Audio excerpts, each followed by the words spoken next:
that we have helped our friends, other countries with, but it's clear that it's also becoming an issue in Europe. It is clear that we have these networks that are really working against us. And it's also a cognitive warfare. It's a battle of narratives for the hearts and minds. So we are discussing what more can we do in this regard. And then, of course, we have a discussion on Ukraine. Tomorrow marks the 4th anniversary of this horrible war. Of course, there's going to be discussion on the 20th sanctions package, but as you all know, I think there is not going to be progress regarding this today, but we will definitely make this push. Then also the discussion about, what should we talk to the Russians about. It's clear that the pressure so far has been on Ukraine when it comes to the peace talks, but it's clear that it has to be on Russian side because they are the aggressor in this war, and if we want this wars to stop, if we want this not to go any further, then we also need to see concessions from the Russian side. That's also very clear. And then, of course, we will discuss also the 90 billion loan, how it should be pushed forward, but let's see how that works out.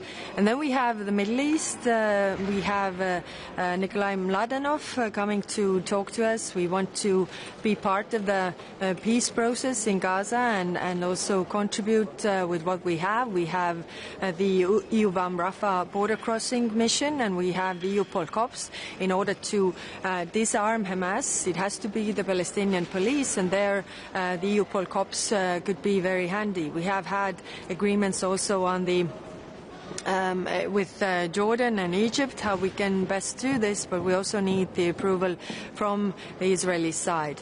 And then we will also discuss Syria, the developments in northeast Syria and what concerns are there.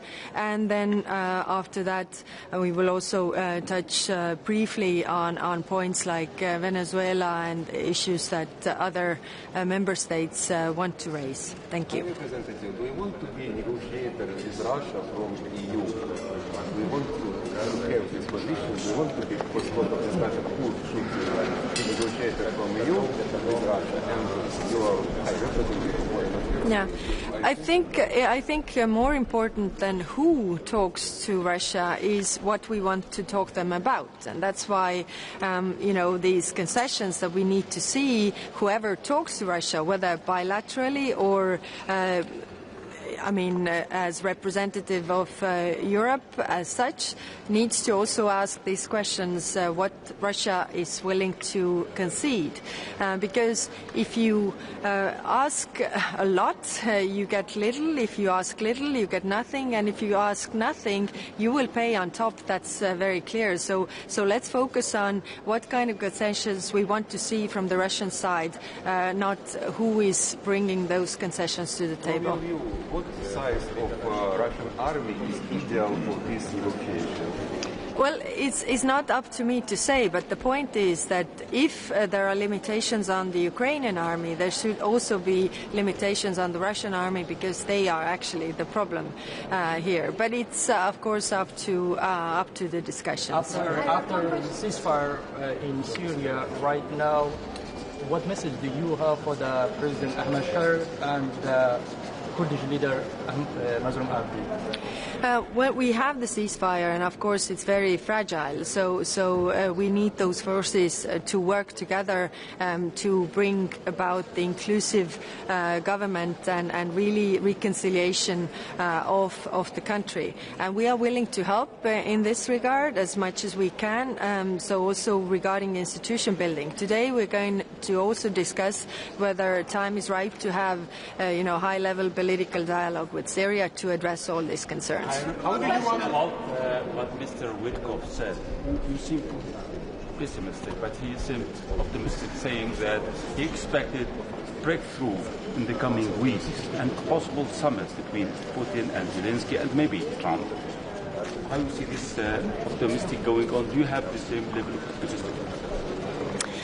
Looking at the signs, I don't share this optimism because the negotiators on the Russian side are not really serious and they are not willing to talk about anything political. So, of course, we have seen a lot of pressure on Ukraine to concede and give up what they are not willing to give up. But it doesn't bring long-term peace. So I'm not that optimistic that we will see any results in coming weeks and months. How do you respond to U.S. counterparts about the escalating situation in Iran? Yes, the situation in Iran, of course, is very intense. So we don't need another war in this region. We already have a lot. So we have stressed the diplomatic way out of this. So we are also willing to contribute, and it's not only the nuclear issue, but it's also the ballistic missile program and the other worries we have with Iran. It is true that Iran is at its weakest point that they have been. We should be really using this time to find a diplomatic solution. You said that there will be today will not pass on. So what kind of signal does this give for years after the start? No, we are of course doing our utmost to have this sanctions package to push this through, and I've talked to the member states who are also going to raise this and convince the countries who are blocking, and we are also looking ways how we can do it. But as we have heard some very strong statements from Hungary, that's why I don't really see that they are going to change this, unfortunately, today, this position that they have. How are you going to convince them, like what compromises are on the table to bring it over the line with Hungary? Well, we have heard from the media their problems that they have that are totally not related to the 20th sanctions package. So I think we shouldn't tie together things that are not connected to each other at all. But let's listen to them explaining what are the reasons why they are blocking, and then see whether there are possibilities to overcome. High Representative, speaking about negotiations with Russia, about your proposal or idea, can you confirm that your idea also to request to speak about withdrawal of Russia's troops from occupied territories, for example, for us from Georgia, and also, please, can you estimate the situation in Georgia? Situation goes worse and worse. Yes, it is true that Russia has occupied a lot of territories, and their forces are in different parts when it comes to Georgia, when it comes to Moldova. So yes, it would be clear to have a long-term peace that they would withdraw from all the occupied territories where they are. Of course, some say these demands are not realistic, but let's be honest, the demands from the Russian side are not realistic at all. I mean, they are demanding the territories that they haven't conquered even militarily by diplomatic means. So this is in order to a bit balance the negotiation situation and really bring the focus on the problem, which is Russia continuing to attack its neighbors. Thank you very much. Thank you.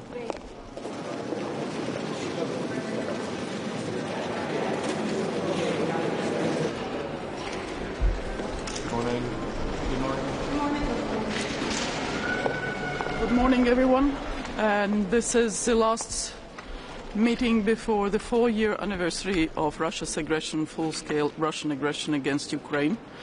So tomorrow we are entering the 5th year of the war, and there is no more important discussion than today. The decision-making has to be there. So we are fully committed both to the 20th sanctions package, strong, including maritime services ban, but also political commitment, economic commitment, military commitment to support European values of freedom, sovereignty, territorial integrity of Ukraine. So Russia's war has to be ended in a peace that is just, in a peace that is lasting. And Latvia, as a member of UN Security Council, will deliver that message tomorrow at the UNSC. The second part of everything is, of course, that Russia's war is failing. Moving with 15 meters a day or not, as we have seen, Ukraine has recovered significant territory, quite clearly shows that Russia is not achieving its strategic objectives on the battlefield. So we should not let them achieve that at the negotiations table. So we stand fully behind Ukraine, and we also think that Europe should be at the negotiations table, because nobody else but Europe decides for European principles and European values. So that is a message we deliver both to our Ukrainian friends and to our American friends. We are stronger together if we stand together also at the negotiations table. And for Ukraine to be strong at the negotiations table, they need military aid. They need air defenses, because, yes, drones are doing some damage, but it's the missiles, Russian cruise missiles, ballistic missiles, that do the most damage. So air defense system, but also long-range strikes into Russia to make sure that legitimate military objects are effective. And third, unity, unity, unity. European unity, global unity, showing to Russia that they are not succeeding anywhere. And that means the votes in the UNGA. On Tuesday we have the vote on the Ukrainian resolution. But that also means continuing not electing Russia into international leadership positions in the organizations. And weakening Russian economy, Russian capability on the battlefield, the peace is within reach. That's my message today. Would you like the chance to get these sanctions through in time for the anniversary, though? We will get them through. Well, Minister, you said that we have to show that Russia is not succeeding, but Russia is not succeeding. While we have Hungary and Slovakia, specifically Hungary in this union, it looks like Russia succeeds, because we hear that they ban sanction package, they ban a loan for Ukraine. What to do with these countries, specifically The loan is true, so that will be proceeding quite clearly. There are certain technical arrangements that is for later to be decided, but the loan is there, and we will deal with the sanctions package. Minister, can you emphasize what's one specific commitment your country is doing right now to prevent 5th anniversary of this war? Well, what Latvia is doing is everything that we can. We just delivered another package of energy support, and we are preparing another one, including we are literally moving thermoelectric station that has been dismantled in Latvia, that we don't need anymore, that is being transferred. But also militarily, we are just announced another Pearl commitment for exactly the American capabilities that are the most efficient against the Russian missiles, but also humanitarian support. The Latvian public TV is running very wide, large public campaign to gather donations and to bring what is needed to the front and to the people. The same is done by private TVs, by NGOs, by businesses. So it's all across the board. That is what we are doing, and we'll continue doing so. Minister, you mentioned that Europe should be at the negotiation table, but who should represent Europe? It should be like special envoy or like... Well, we have European representatives. That's why we have the leadership of the EU, so it's pretty straightforward in our case. Minister, we saw in the draft of this sanctions 20th package seaport in the territory of Georgia. Also, we see the numbers of oil delivery from Georgia for last months. Will you support this decision? And also, how do you estimate the situation in Georgia, the deterioration? I cannot comment on classified discussions, so I'm not going to do that on particularities. And situation in Georgia, I think you have heard me saying that I think Georgian people deserve the government respecting their European choice, which is not happening currently. Sir, after 4 years of the war between Russia and Ukraine, what's the future of the Ukrainian refugee in Europe? Well, we are hosting a large number of Ukrainian refugees. They are partially integrating well, but of course they all want to live back in democratic, safe, sovereign Ukraine. And that is our obligation, I think, for all of us to make sure that those people can return to Ukraine that is democratic, sovereign and free. So some of them, they want to stay in Europe. The mobility nowadays, as we all know ourselves, we can live part of the years. That's part of the freedom in Europe. We can live in one place, work in another place, study, and then go back. So it's not Soviet Union, which limited people to be moving around. I thank you. Thank you.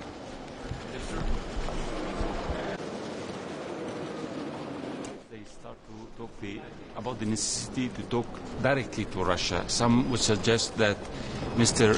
Costa should be given a kind of mandate to negotiate in the name of the EU. Do you think it's the time? What do you think about the idea?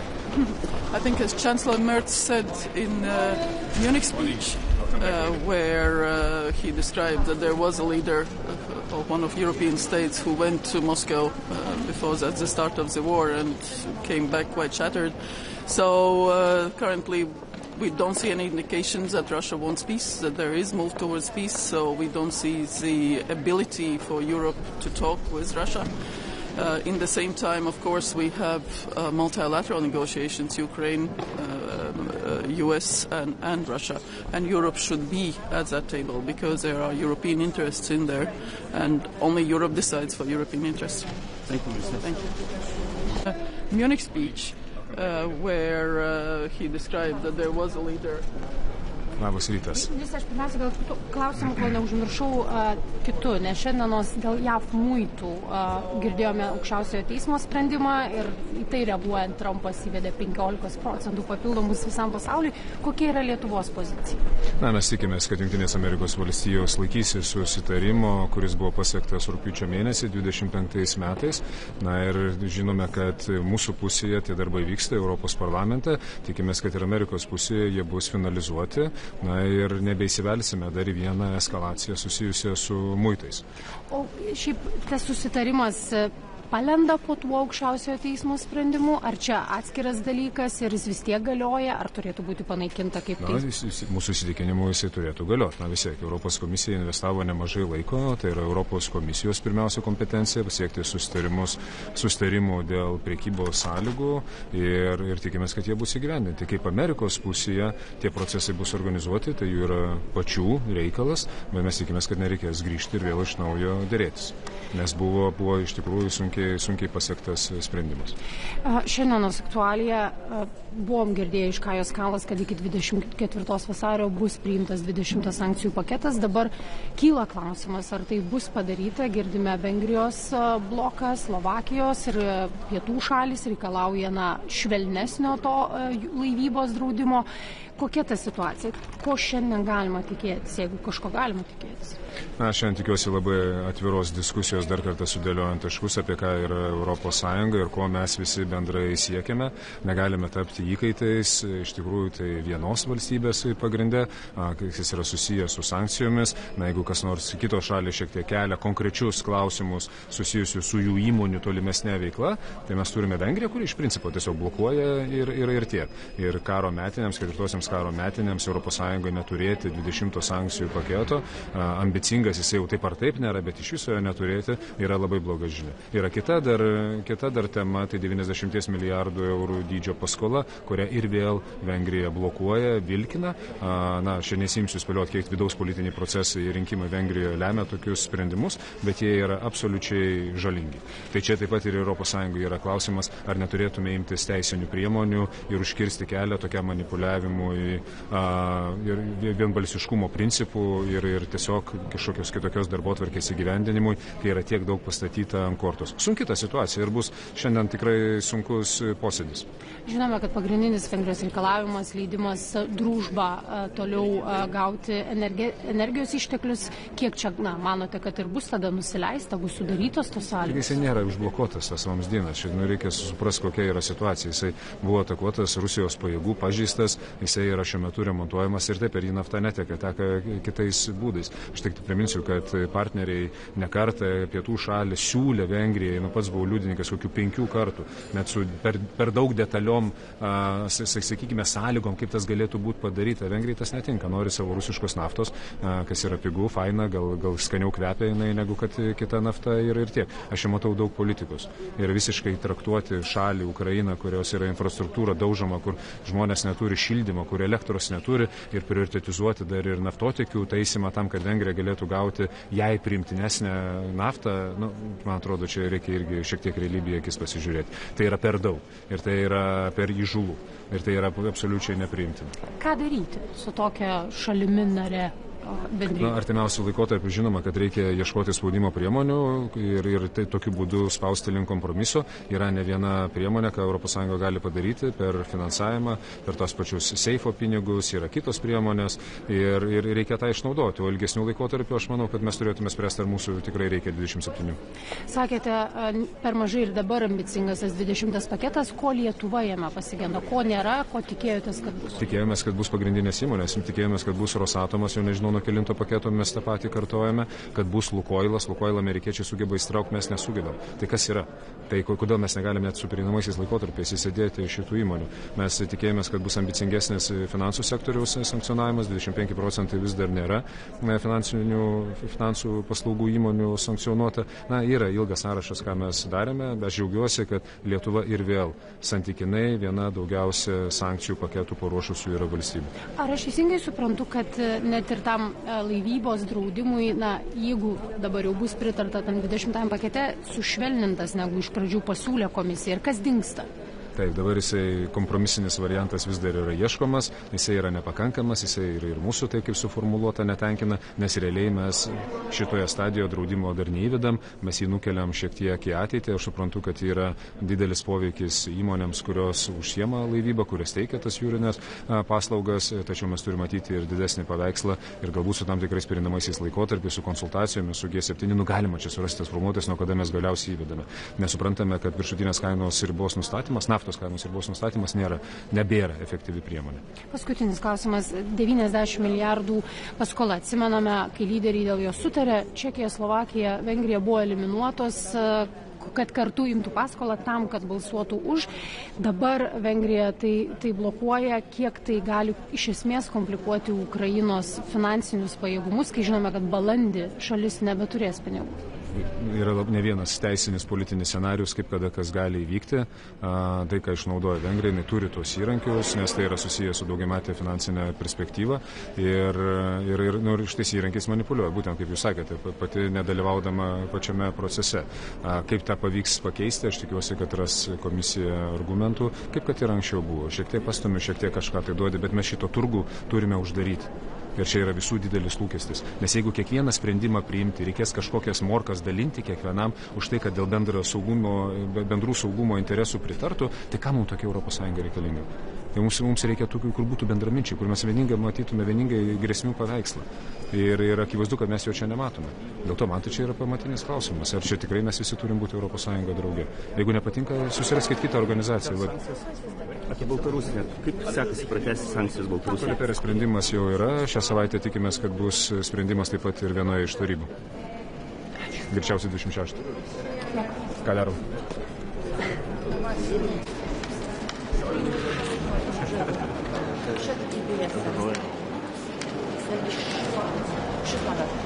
Morning. Good morning. After Kaja, I think what to say, but tomorrow Estonia is celebrating 108th anniversary of our Independence Day.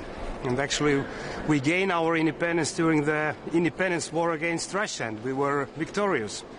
So we celebrate tomorrow this important day, but I can say as well that without European Union and NATO membership, I couldn't stand here as a representative of the free country, because unfortunately these grey areas between Russia and NATO and the European Union, they have been always like the green light for Russian aggression. We saw the Georgia 2008, and actually tomorrow we are celebrating as well the 4 years full-scale war with all the atrocities against Ukraine. But actually this war started already in 2014. I don't need to educate you. But what we see is that Putin is not changing the goal at all. And more attacks against the civil people. I was just in Kiev a couple of weeks ago, and the situation is really hard. But Ukrainians are fighting, and also Ukrainians winning us time. And we need to understand that we need Ukraine more than Ukraine needs us now in the meaning of the future, because we need to bring Ukraine in, we need to bring Moldova in, we need to bring many other countries into the European Union, because this is a historical momentum. And Europe must be united, must be stronger. And as I said, these grey areas, neutrality and whatever we call it, is just a green light for Putin to continue. That's why I'm waiting for today that the 20th sanction package will be adopted. And it must be strong. And the core of this sanction package is full maritime service ban. And it must be decided today or during the night before tomorrow, because otherwise it's very hard to say for Ukrainians that actually we adopted something which is not actually adopted. But also there is a couple of countries who are blocking everything, but let's see, it's always like this. But we must put more pressure on Russia and also support Ukraine. This 90 billion what we have decided at the end of the last year, we must release that. We must find an agreement between the member states, because Ukraine needs this money heavily. And the last thing is about the Estonian proposal, what we made a couple of weeks ago, to create a blacklist for Schengen about Russian combatants. They are very bad guys, and they will come to Europe. And my question is that whether Europe is ready for peace. And we are talking about hundreds and hundreds of thousands of combatants who are now executing all these atrocities. And if the peace is coming one day, they all, or most of them, they will come to Europe, and we are not ready for that. So we need to put them already now to this Schengen blacklist. Estonia started this initiative, and now we are coordinating as well amongst the member states of Schengen, and I do hope as well that the next council will say politically that this is our policy of European Union. So Vincent, as positive as you on the 20th sanctions package, how are you going to convince the likes of Hungary, which seem to be blocking it? Yes, this is a traditional situation, but be honest, this reason now that Hungary and Slovaks are saying that Ukraine must recover this pipeline, it's not because of Ukraine, it's because of Russia. It's because of Russia. So there is no actually reason why to block it. And that's why we do hope that we'll somehow find a way, because we need to put more pressure on Russia. Minister, how likely do you see it that it will pass for today or tonight? Because as my colleague said, Kaja Kallas was not sure about this. How likely do you see that it will go through? I'm not sure as well. But also I'm very practical. Sometimes the European Union is able to make decisions. We have a way, but I don't know. Yes. Minister, France is proposing talks with Russia. What do you think about this? Might this be like a solution to... Informal council just a week ago or a bit more amongst our leaders discussed informally that there is no point to find somebody who's going to knock the door in Kremlin and ask what Putin wants to get. We know that. He wants to get all Ukraine, he wants to get Europe as well. So there is no reason now to go and talk. So. Minister, does Hungary and Slovakia position help Russia? Of course, if we are not able to put the sanction on Russia, then Russia will be happy. Okay, thank you.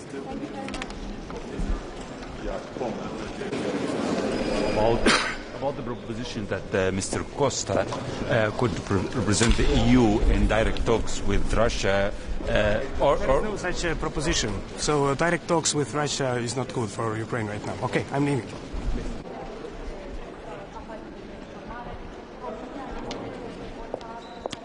Good morning.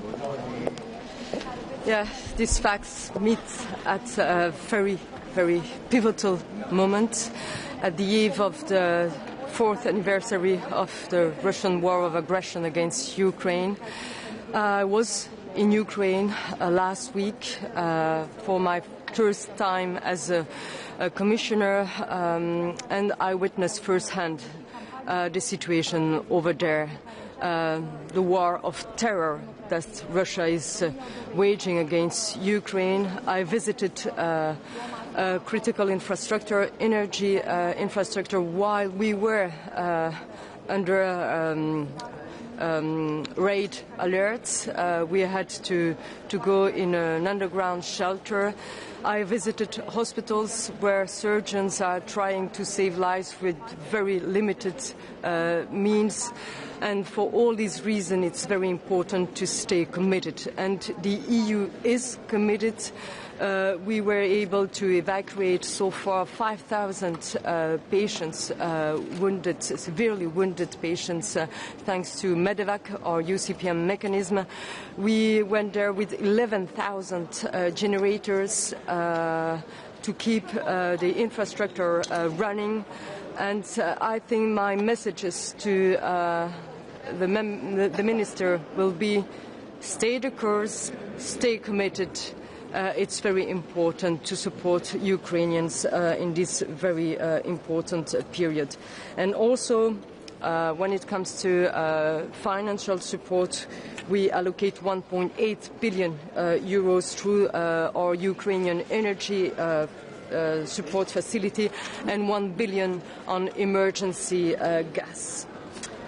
I was also in the Great Lakes region just after Ukraine with a clear humanitarian mandate to defend human rights and humanitarian principles. So my objective was to turn humanitarian advocacy into concrete results, to ask for humanitarian access and to protect civilians but also humanitarian workers. I went to Congo DRC, to Burundi and to Rwanda. I met the three presidents and also the representatives of M23 AFC. All of them agreed on the need to respect international humanitarian law, and they committed to work on the accessibility of humanitarian aid. So now the test is to transform this commitment on real and concrete action on the ground. Yesterday they started to talk about how to reopen Goma's airport for humanitarian transport. So I think that we are on the good track. The EU also stay committed. We are becoming the first humanitarian actor with 81.2 million. But for this million to transform a real alleviation of the suffering for the people, we need to have unhindered humanitarian access. Thank you very much. This flower today, what does it mean? These flowers, Yeah, it means for that Ukraine, but we stand with Ukraine. We will support Ukraine as long as it takes. Thank you. Hello, how are you? Hello, how are you doing? Good. You said we support Ukraine as long as it takes. Can you tell us about the EU support that you are preparing and the overall plan, the prosperity pact for Ukraine that if possible deal with peace deal has been achieved? I'm not going to comment on this. This is much more Commissioner Koss who's traveling over there. About the direct support that you give, we hear a lot about the energy crisis. Yeah. Is there something you are doing? Yes. We already transported 11,000 generators, 1,000 very recently because of the strikes on critical infrastructures. So this is something, and also 1 billion emergency gas and 1.8 billion euros for Ukraine energy support facility. The last thing about the second phase in Gaza plan. Yeah. How you see it going? The Rafah mission and possible another mission. I will ask about Rafah mission. Rafah mission. Yes, to monitor Rafah crossing through Ukraine. Yeah, so the crossing point is open, but not enough. I mean, aid is entering drop by drop. There are some progress, but there are still strikes every day. So far, 600 humanitarian workers have been killed. Citizens are killed and injured every day because of the strikes. So the first phase is not fully implemented. So we still need to work on this first phase before talking about the second one. Thank you.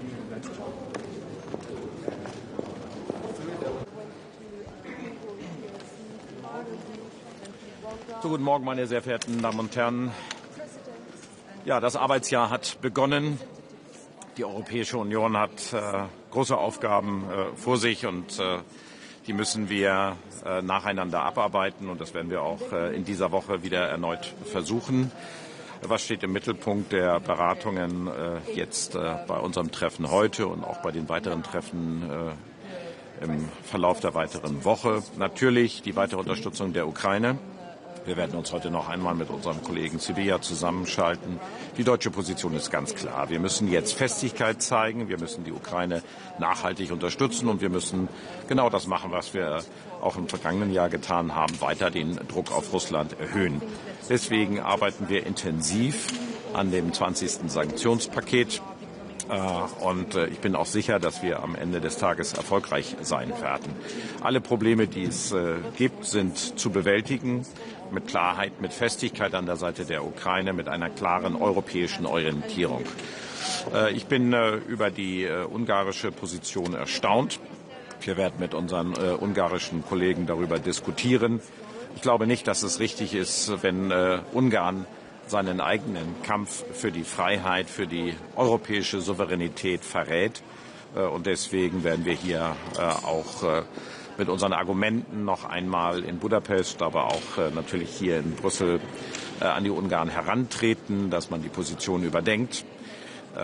Denn am Ende sollte ein Blick in die Geschichte zeigen, dass es richtig ist, europäisch orientiert zu bleiben. Gerade wir Deutsche haben Ungarn viel zu verdanken. Wir wissen das. Und wir wissen auch, dass Ungarn am Ende des Tages sich immer für die Freiheit entschieden hat. Und das sollte auch jetzt die richtige Orientierung geben. Ich glaube, dass das ganze Jahr schon, das kurze Jahr, das wir jetzt erlebt haben, gezeigt hat, dass jetzt die Stunde Europas geschlagen hat. Und deswegen wird die Bundesregierung auch diesen Kurs weiterverfolgen, für europäische Souveränität zu sorgen. Und das heißt, es ist auch ein Prozess des sich Erarbeitens. Die geschieht nicht durch Knopfdruck, sondern die geschieht durch Geschlossenheit, durch Klarheit und durch Orientierung an unseren europäischen Interessen. Das hat die Diskussion gezeigt, die wir über Grönland hatten. Das hat die Diskussion gezeigt, die wir in der Zolldiskussion mit den Vereinigten Staaten von Amerika schon in den vergangenen Tagen hatten. Und genauso werden wir auch mit Selbstbewusstsein, mit der Orientierung an europäischen Interessen in die nächsten Diskussionen hineingehen. Herr Minister, eine Frage zu der Unterstützung an die Ukraine. Ja. Also Deutschland ist ja da der größte Geldgeber und vor allem seitdem Amerika nicht mehr zahlt. Es gibt immer weniger andere, die dazu beitragen. Kann das so weitergehen?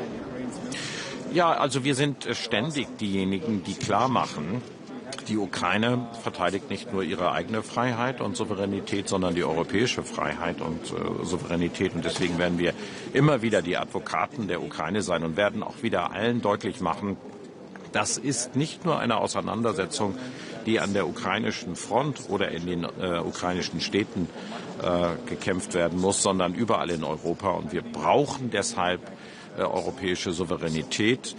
Wir werden jetzt sehr stark dafür werben, dass wir einerseits natürlich die militärische Unterstützung stärken, aber eben auch die Energieinfrastruktur der Ukraine zu stärken haben werden. Und ich glaube, da gibt es auch ein größeres Feld, wo wir Unterstützerinnen und Unterstützer generieren können. Die Coalition of the Willing ist ja sehr viel größer. Sie geht über Europa hinaus.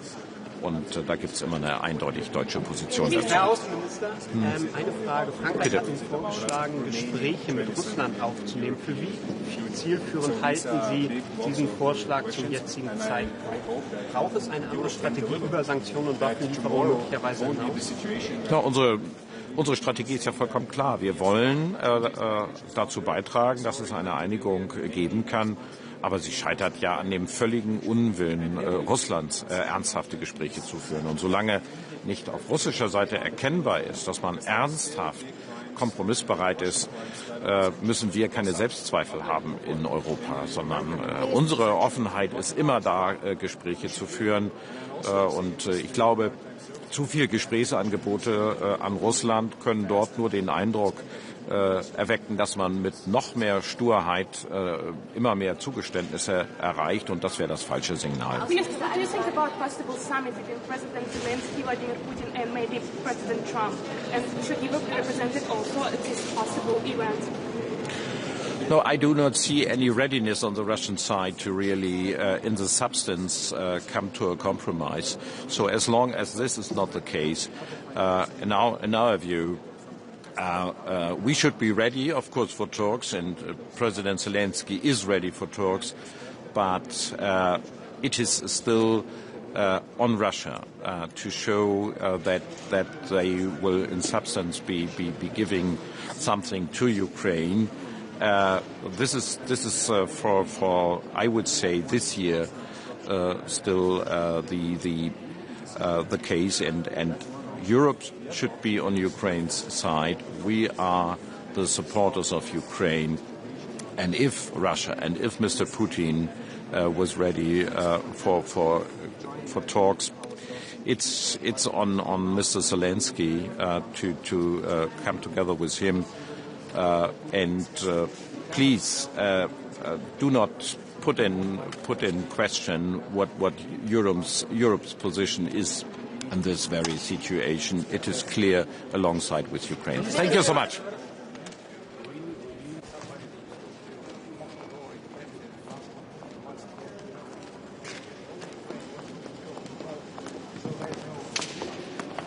Dzień dobry Państwu. Rada do Spraw Zagranicznych Unii Europejskiej spotyka się w przeddzień 4. rocznicy rosyjskiej inwazji na Ukrainę, więc pierwszy temat jest oczywisty. Będziemy mówili o tym, jak pomóc dzielnie walczącej Ukrainie, jak wprowadzić dodatkowe sankcje, także na flotę złomu, przez niektórych nazywaną flotą cienia. Ale na agendzie też inne ważne sprawy, takie jak dezinformacja czy sytuacja na Bliskim Wschodzie. To będą główne tematy obrad. Panie ministrze, jak pan ocenia postawę Viktora Orbana, który chce zablokować zarówno pożyczkę dla Ukrainy, której Węgry nie chcą finansować, ale także 20. pakiet sankcyjny? No, Polska zrezygnowała z drużby w 2023 roku. 4 lata minęły. Cały czas Węgrzy nas przekonują, że nie są w stanie poradzić sobie.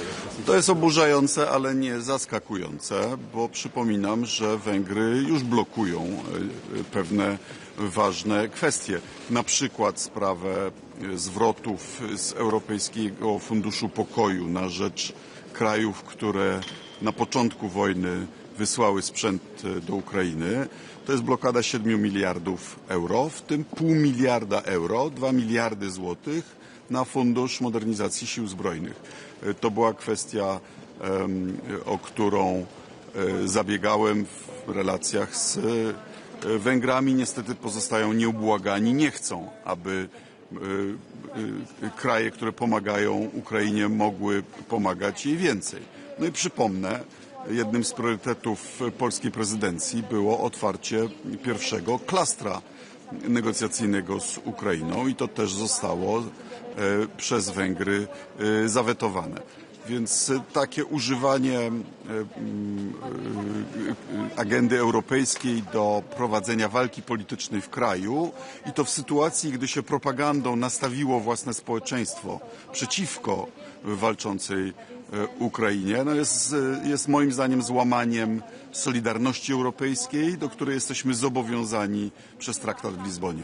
Pan jest przekonany, że ten nowy mechanizm, który ma ograniczyć wpływy z surowców, będzie skuteczniejszy niż ten limit, który teraz mamy, bo przecież chodzi tak naprawdę o to, żeby Rosja nie zarabiała.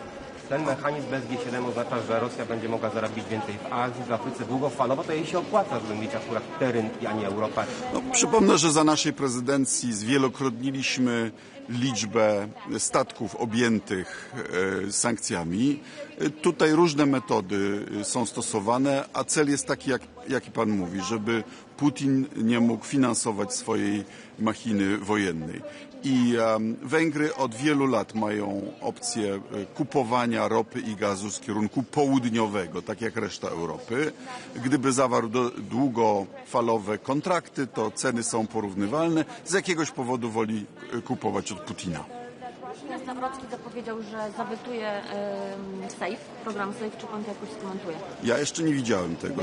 No, gdyby tak było, to mam nadzieję, że wojsko, służby mundurowe powiedzą mu, co o tym sądzą. Byłoby to poddaniem się presji nowogrodzkiej, a nie wypełnieniem swojego obowiązku konstytucyjnego, jakim jest bycie zwierzchnikiem sił zbrojnych, dbanie o nowoczesne polskie wojsko. Byłoby to szokującym sprzeniewierzeniem się swojej roli konstytucyjnej. President Zelensky, Vladimir Putin, and maybe President Trump, and should Europe also be at these negotiation tables? Yes, Europe should be in the negotiations, but I'm personally skeptical about unprepared meetings of heads of state or government. We had such a meeting in Alaska, it didn't help. A meeting on the summit should only, in my view, happen when the deal is done, when it's the confirmation of what's been negotiated. Otherwise, there are more risks than opportunities, in my view. Minister, can you emphasize, please, what's one specific commitment your country is doing right now, today, to prevent the 5th anniversary of Russia's full-scale invasion in Ukraine? Well, Poland is among countries that have done the most. Just an example from the last couple of weeks. Finally, at last, with my encouragement, Elon Musk cut off the access for the Russians to the Starlinks, which apparently is having an effect on the front line. I'd like you to know that it's Poland that's been paying for 30,000 terminals that are being used in Ukraine, including by the Ukrainian armed forces. But that's only one of many things that we do. Our howitzers, well, I visited them on the front, so I know the soldiers, Ukrainian soldiers, appreciate them. Our anti-aircraft missiles, our vehicle fighting infantry fighting vehicles, our tanks, our fighter jets, all the logistical help, our payments into the PUR fund, with which Europe buys American weapons that are being delivered, our contribution to the Czech ammunition initiative. As you can tell, the list is quite long.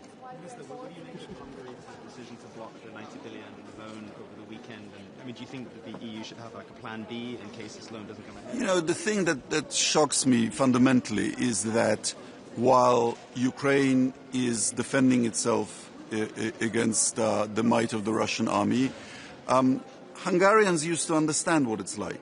You know, Budapest was invaded, in fact twice in the 20th century, but once by the Red Army.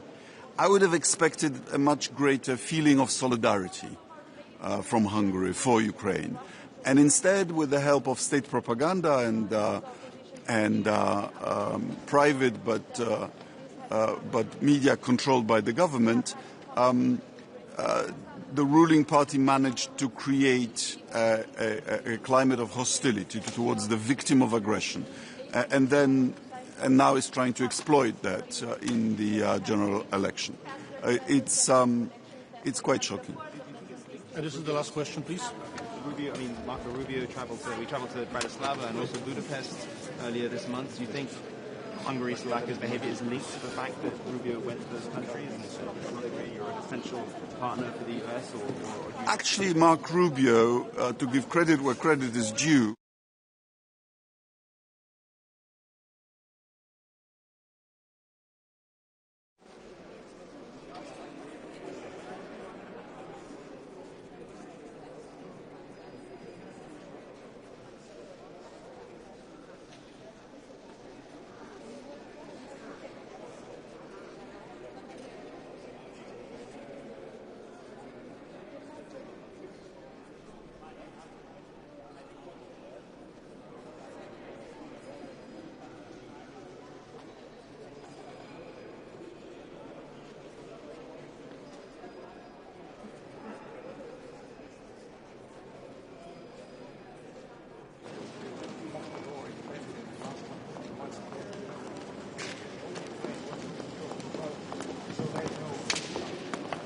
Dzień dobry Państwu.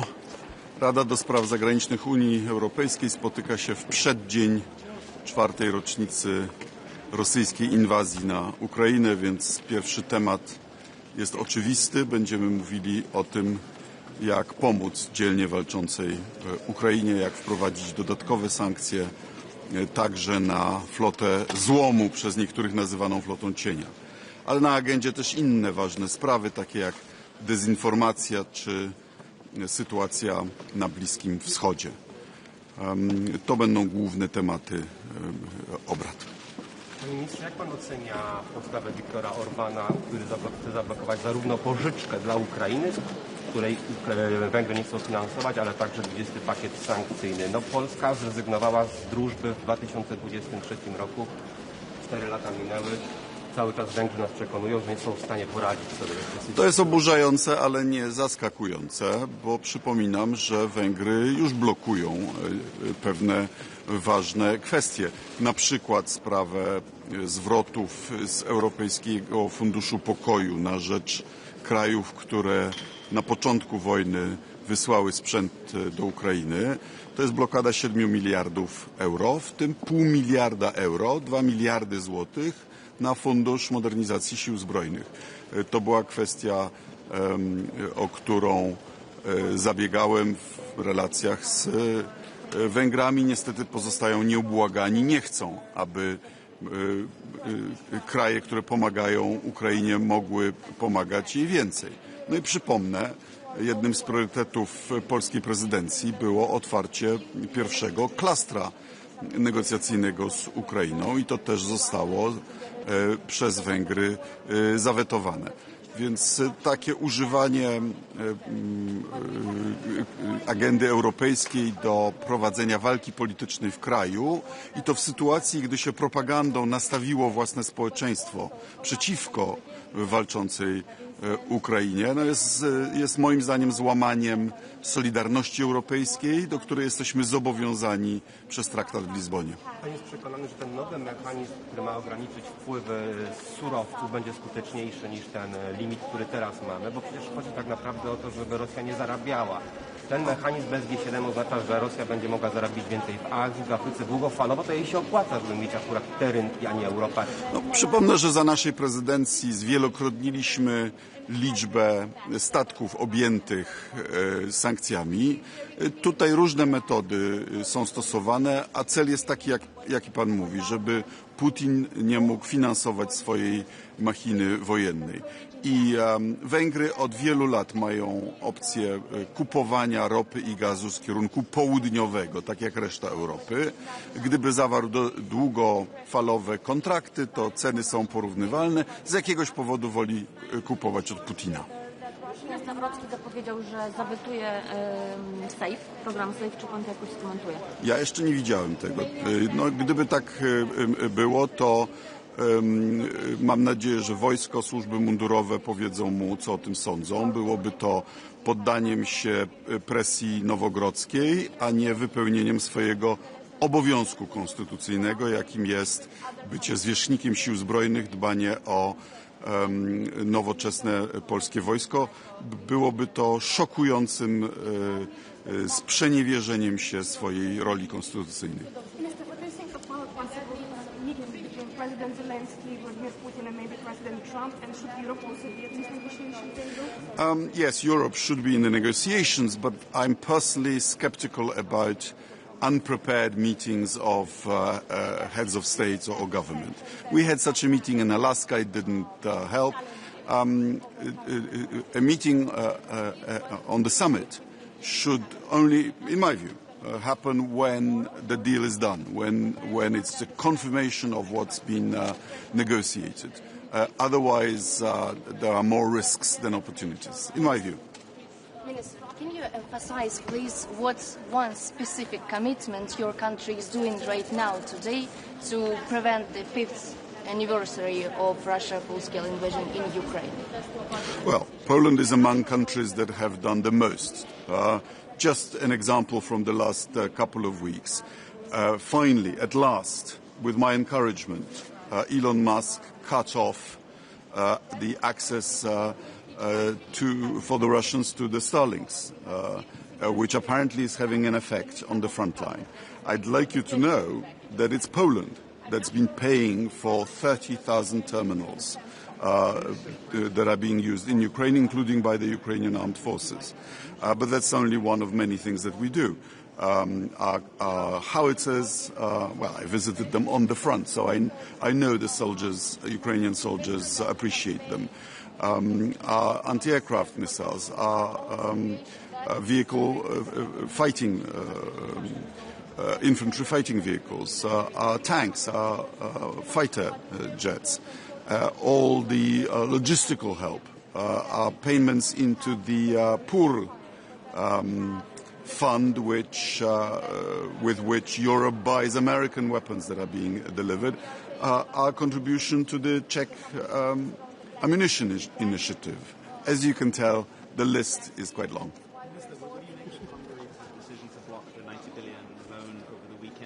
Do you think that the EU should have like a plan B in case this loan doesn't come ahead? You know, the thing that shocks me fundamentally is that while Ukraine is defending itself against the might of the Russian army, Hungarians used to understand what it's like. You know, Budapest was invaded, in fact twice in the 20th century, but once by the Red Army. I would have expected a much greater feeling of solidarity from Hungary for Ukraine, and instead, with the help of state propaganda and private but media controlled by the government, the ruling party managed to create a climate of hostility towards the victim of aggression, and now is trying to exploit that in the general election. It's quite shocking. And this is the last question, please. Marco Rubio traveled to Bratislava and also Budapest earlier this month. Do you think Hungary, Slovakia's behavior is linked to the fact that Rubio went to those countries and so to some degree you're an essential partner for the US? Actually, Mark Rubio, to give credit where credit is due, previously persuaded Hungary not to veto one or two things. So I hope he spoke to Viktor Orban in those terms, and I talked to him in Munich, and we discussed this too. Panie premierze, ostatnie pytanie. Jutro zaczyna się piąty rok wojny. Nie zapytam pana, czy to już jest koniec, ale czy to chociaż jest koniec początku, jak mówił Churchill. Myśli pan, że przekroczyliśmy już ten moment, kiedy powoli zaczynamy widzieć szansę na jakieś zakończenie, czy nie jest pan? No oby to, że Ukraińcy w tej chwili w niektórych miejscach kontratakują, odzyskują teren, powinno wreszcie przekonać Putina, że nie jest w stanie przełamać frontu, że nie jest w stanie wygrać tej wojny, niezależnie od tego, ile cierpień narzuci ludności cywilnej. Ale to w dyktaturach tak bywa, że złych wiadomości nikt dyktatorowi nie chce przynieść. Więc Putin może nie mieć prawdziwego obrazu ani tej wojny, ani rosyjskiej gospodarki. A dopiero gdy dojdzie do wniosku, że nie jest w stanie wygrać po akceptowalnym koszcie, dopiero wtedy zmieni kalkulację i dopiero wtedy powstanie szansa na pokój. Dziękuję bardzo. Dziękuję.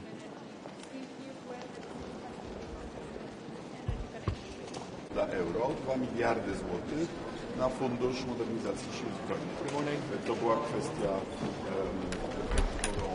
Good morning. We are here today at the European Council of Foreign Affairs to reiterate our strong support for the peace process in Ukraine. Romania supports the 20th package of sanctions, and we are also continuing to do our own work, specifically to increase the investments in the energy grid connection. This is something very important for the current moment, where we see Russia is using energy as a weapon of war, but also for the future reconstruction plan and economic prosperity. What we have seen in the 4 years of unprovoked war of aggression is not just a war that Russia started unprovoked against Ukraine, but also a Russia that is against its own citizens, having sent to death or having now victims that are injured in hospitals of more than 1 million Ukrainian Russian citizens. We see Russia having a decision to go against its own citizens, where they have stopped freedom of speech and all the things that we enjoy in our democracies. That is why we're going to discuss today also something that is very important across the European continent,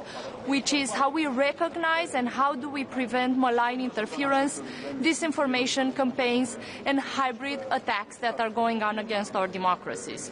We see it very clearly that the courage, the resilience of the Ukrainian people have allowed them to go through these 4 years with the courage intact. We see that the empathy and the great organization of the international community has helped us reach this point, but it is not enough. We need to increase the pressure on the aggressor. It's time for Russia to pay for what they have done, and it's time to ensure together that Russia will not start again their own networks that generate profit for their war machine. Romania stands by the 20th package of sanctions. In the disinformation, foreign interference conversation, we're also going to bring our own expertise. We have had our own experience with these campaigns, and we are ready to share from the lessons we have learned, but also to collaborate with other countries to create better instruments in terms of preventing and in terms of combating this type of interferences in our democracies. We do not need just a democracy shield. We need European immunity to those interferences. And that means free media, that means resources for independent journalists, and that means investment in our resilience, our education, and our societal resilience. How are you going to overcome unprepared meetings of... We have seen in previous package sanctions that we have had our own challenges in overcoming the conversation in some of the member states, but we have achieved in the end to have a decision. I'm not sure if it's going to be tomorrow or this week, but I am sure that the strategy is the correct one, to increase the pressure on the aggression. And it is in the European Union interest that together we make sure Russia doesn't increase its profits. And also it is our own citizens that demand of us in every country that the burden is transferred to the aggressor, that the payment is transferred to the aggressor. So I trust this would lead us to a positive decision. I'm not sure, though, it's going to happen these days. But Minister, what kind of signal would this be if we can pass through this 20th sanction package with my encouragement, this week or until tomorrow when there's the anniversary? That is definitely the goal, but each country has its own position in the current moment. We have seen similar situations in the past, and we have overcome them. That is why it's called the 20th package of sanctions. I'm not sure when this will happen, but the European Union is going to stand strong. Minister, France is proposing talks with Russia. Might this be like a solution, or sending like a special envoy? What do you think about this idea? Europe needs to be involved in the conversation, especially because if you look at not just the investment that we have made in the security throughout these years, but also our own situation that is directly connected with how the peace conversations are going to go, that is directly connected with the territorial conversations, and also what is very important for the European Union, what is very important for Romania, is that we do not only have a temporary ceasefire, but that we have the conditions in place to prevent future aggression and future wars. Specifically for Romania, we are paying a lot of attention to the conversations around the Black Sea and the Danube in the Black Sea, and that is why we are coordinating with countries from the European Union, but also countries at the Black Sea, to be able to have a joint common proposal on that. So on this follow-up, if there will be some kind of conversations and like negotiations with Russia, will Romania support the proposal of Kaja Kallas for Russia to withdraw their troops from occupied territories in Georgia and Moldova, for example? And also, can you estimate the recent situation in Georgia? You know, situation gets worse and worse, not better. Yeah. So for Moldova, Romania has a long-standing position that the Russian troops from Transnistria need to be withdrawn. This is our position for years, and obviously we support that. This has become a European position as well. We have had conversations with President Maia Sandu and the Moldovan government, and we see also encouraging news in Transnistria in the sense of citizens being able at this moment in time to also have hopes for a European future. We have seen it in past referendums and past elections that, for example, a third of the Transnistrian citizens have decided on a European future. So we see there's a way of integrating the region, but the Russian troops, of course, need to withdraw from there. In terms of Georgia, Romania has a strategic partnership with Georgia for a long time. We support the aspirations, the desires of the Georgian citizens towards a European future. We have had clear signals in terms of what we see now at the government and institutional level, where democracy is challenged, and, for example, leaders of the opposition have faced trials, have faced interferences from the justice system that still need to be clarified from Georgia in how they explain it to the European Union. Minister said that Slovakia can stop electricity supply to Ukraine. In this case, Romania has capability to help Ukraine. We are at this moment in time in a moment where we invest in better connections in our energy grid. We have supplied energy to Ukraine, and as long as we have the production that allows that to happen, we have the market contracts that allow for energy to be supplied. We have done that with the Republic of Moldova as well, when we have seen, for example, Russia using energy as a weapon before election. But this is a conversation that's happening at the technical level between the ministries of energy. Our presidents have talked to each other, President Nicu Șordan and President Zelensky, a couple of weeks ago, and that has led to the visit of our Minister of Energy in Kiev, where the decision has been taken to invest in the energy connection grid. Thank you very much. Care este mesajul cu care România vine la această reuniune și cum comentați opoziția Ungariei pentru adoptarea, împotriva adoptării celui de-al doilea pachet de sancțiuni? România susține cel de-al 20-lea pachet de sancțiuni. De altfel, o parte a discuției de astăzi este legată și de campaniile de dezinformare și cum reușim împreună în interiorul Uniunii Europene să creăm capacitatea comună de a identifica, de a preveni și de a combate aceste campanii de dezinformare. România este o țară care a trecut prin aceste experiențe și care vede și în acest moment comportament inautentic. Este foarte important pentru noi să clarificăm la nivelul Uniunii Europene că o minciună spusă de boți online de milioane de ori reprezintă un risc semnificativ pentru democrațiile europene. Și că Rusia nu folosește în războiul său doar arme convenționale, ci folosește în strategia sa de destabilizare a Uniunii Europene și campanii de dezinformare prin care încearcă să slăbească democrațiile europene. România au dovedit această reziliență, însă nu putem să luăm asta ca o soluție care nu are nevoie de sprijin instituțional. Mă refer la creșterea rezilienței societale. Ce vom discuta astăzi și mâine aici sunt inclusiv mecanisme de finanțare a presei independente care să poată, practic, să contextualizeze și să verifice faptele în momentul în care avem campanii de știri false.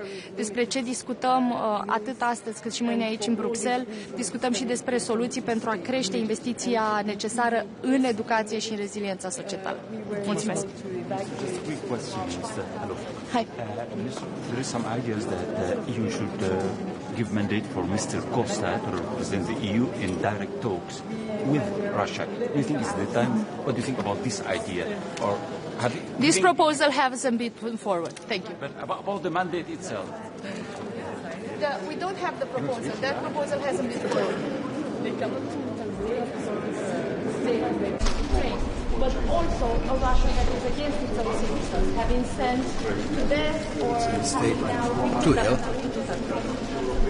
1 million Russian citizens. Morning to everyone. A decision to go against its own citizens where they have stopped freedom of Okay. speech and all. So, good morning to everyone on the eve of the sad anniversary of the Russian invasion.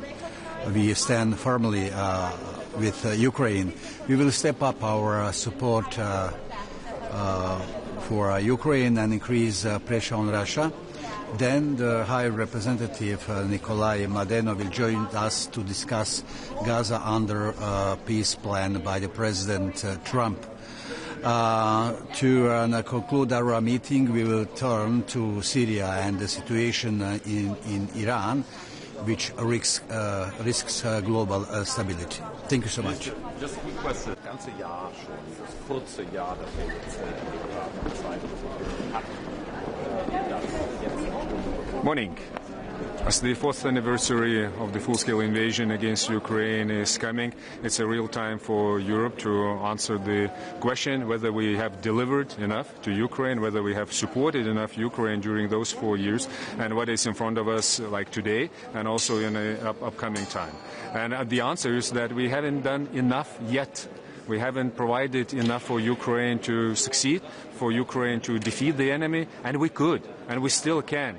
So I see this situation, this eve of the 4th anniversary, as also the revealing of our own ambition and our own future of Europe. It's not only about Ukraine, it's also about us. What concerns Ukraine, because they need the support for the energy sector. We see that Russia is still committing war crimes by destroying the infrastructure that is so much needed to civilians. The second thing, we have to also go into the in-depth discussion how we will proceed fast with the EU membership, EU enlargement and Ukraine's membership in the EU. There are some legal solutions to it, to have it even faster than 2030, January 1st, but for it we need the political will to mobilize it. And at the end of the day, all the decisions that we didn't make and that we make in European Union, that's about the political will, whether we have it or not. The third element that is really important, that is financial support to Ukraine for macro-financial needs and also for the defense needs. And the 90 billion package that was so difficultly accepted and that we agreed upon last year, we have to move forward. And I'm really upset and frustrated that one of the countries is blocking it for the reasons that are internal or external, I don't know, but they are not based in European needs. They are not based in European security interests. And I really expect that we can have the open and honest discussion, looking each other to the eyes and answering these questions. What we are doing here, what we are disrupting. Is it only about Ukraine, or is it about us remaining 27 in European Union? So these are big blocks of questions, and I hope that Europe can deliver. That tomorrow it won't be the situation when we will be saying that we are sorry, 20th package is not there. We are sorry, 90 billion, maybe next month, maybe somewhere in the future.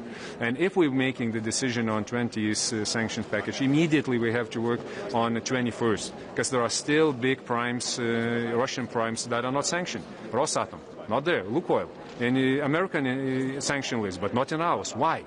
We should do it.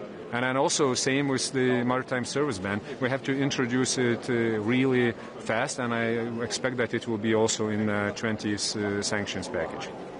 Minister, do you believe that you can overcome this block of Hungary and Slovakia today? I still have this optimism that we will be successful, maybe even today, maybe a bit later, using all the tips and tricks that we used previously, also coming from the European Commission, a bit of threat of the other financing, a bit of something extra, but we cannot proceed like this. We cannot give away those carrots each time and expect that, there will be one country that will block, so what we will deliver to them. It cannot work like this. European Union was designed in different way. We share the interests, we see the common threat picture, and this accordingly we act. And we have one constant disruption. Then I have the question whether we should review the decision-making process. That's one option. The other option is to invoke the Article 7 and just stop this exploitation of the principle of unanimity. It is really damaging and dangerous. And if someone cannot see it, try imagine ourselves in the future, like 5 years from now, when we will look back and we will answer ourselves. So what we did here, what we were discussing. We cannot sell Ukrainians political declarations. They won't fight with those papers on the battlefield. They need hard currency, and they need instruments, and they need and expect us that we will put pressure on Russia. So this is for me really revealing moment about Europe's security. How it's possible that Hungary can block this loan for Ukraine if they not a part of this agreement? I guess we created the system that would involve everyone, and based on the principle of unanimity, what concerns multi-year financial framework. Yes, they have this right, but this time we see the member state that is exploiting each right that was given for them for the different reason. That was not the reason just to disrupt the decision-making process. If we would write our own constitutions based on the principle that we would want to prevent anyone from disrupting it and stopping it, would look differently. Because we do this assumption that we all share something and we want to be faster. Yeah, so it's really disappointing, but I'm still optimist. Thank you very much. Question on Ukraine, please. One question. Can you please emphasize what kind of commitments your country is doing right now to prevent the 5th anniversary of the full-scale invasion in Ukraine? So from our side, what we promised a couple of years ago, that we will provide at least 0.25% of our GDP for the security and defense needs for Ukraine. So we continue with this.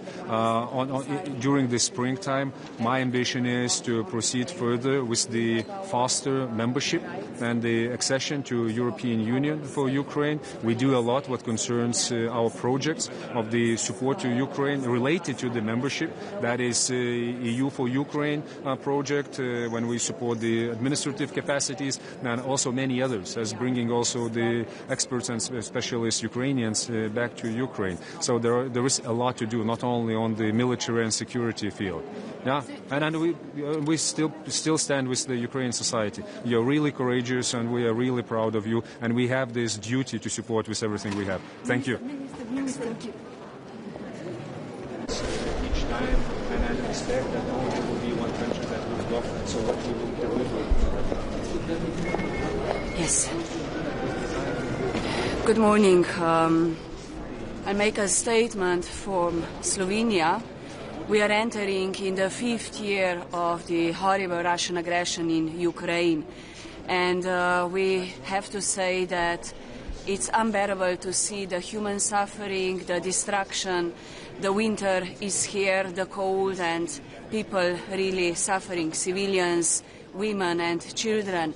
And that shall not become a new normal. We have to stop this war. We have to make Russia to bring to a ceasefire and to a just and lasting peace for Ukraine.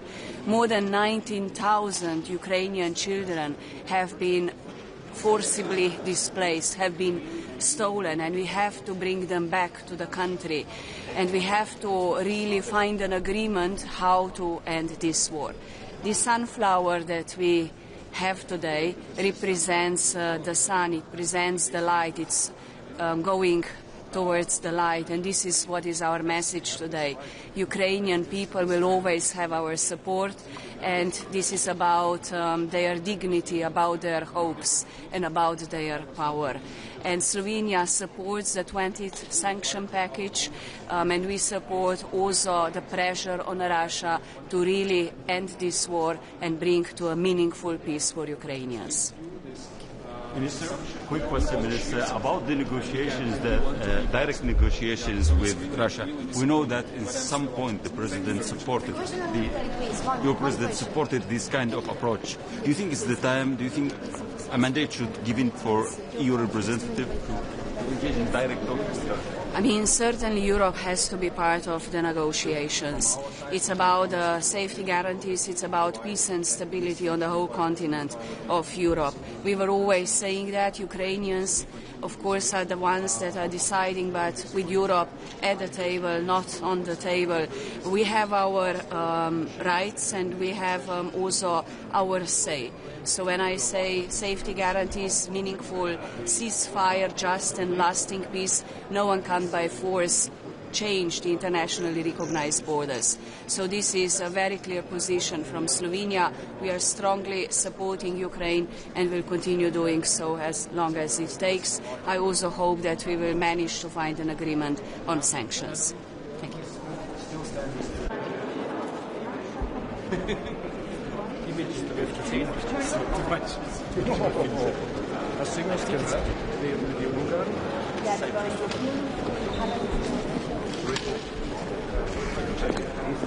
Good morning.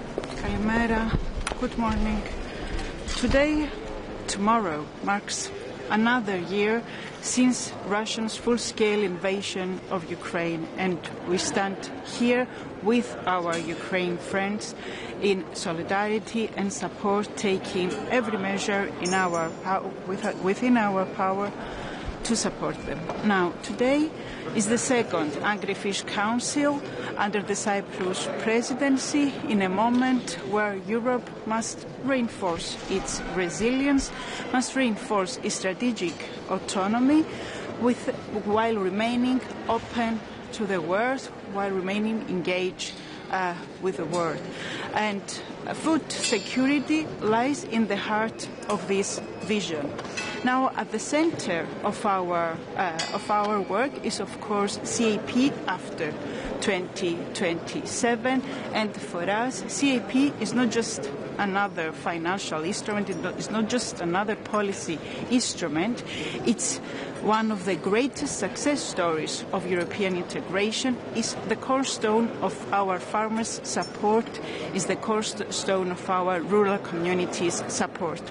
As agriculture ministers, we share the responsibility that the new MFF architecture must provide adequate support and stable support to our farmers, must provide adequate support in order to have an innovative and future-proof primary sector. Now, today, we are focusing on the scope and targeting of national recommendations for CAP, a very important discussion. Of course, there are diverse perspectives, but as I've said, it is an important discussion, because we want to make sure that our policies are targeted, our policies are simple, and our policies are aligned with the farmers' needs across the Union. We are also discussing about the fair treatment of the farmers within the food supply chain, and also the strategic importance of food security, the global food security within the framework of FAO. I'm confident that we will be having another productive discussion. Thank you. Minister, sorry, one question. The European Court of Auditors told that in reality the CAP reform is more complex, add more complexity. It's very complex for the farmers and also for the administrations. So what are your concrete proposals in order to improve this Commission proposal? Close collaboration with all farmers' organizations, moving forward all procedures with omnibus, okay, and making sure that we will have a balanced and strong CAP, taking into account what the member states want and make a bridge with the Commission and the member states. Thank you so much. Thank you.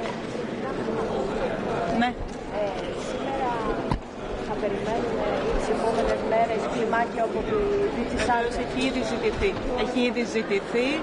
Είμαστε σε στενή επαφή με την Επιτροπή, σε στενή επαφή και καθοδήγηση, παίρνουμε καθοδήγηση από την Επιτροπή και ακριβώς έχω ζητήσει να δω και τον αρμόδιο Επίτροπο για αυτό ακριβώς το θέμα, για να είμαστε σίγουροι ότι έχουμε γρήγορο και άμεσο συντονισμό για να προστατεύσουμε την παραγωγή μας, για να προστατεύσουμε τους κτηνοτρόφους μας. Ευχαριστώ. Thank you.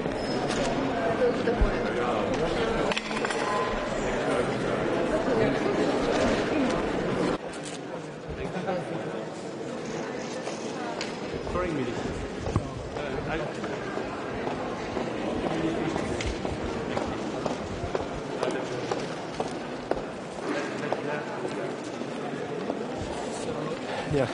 Good morning. As from Latvian side, I would like to raise two very important points. And first, it's our AOB question together with Baltic states and Nordic states regarding CAP audits and controls.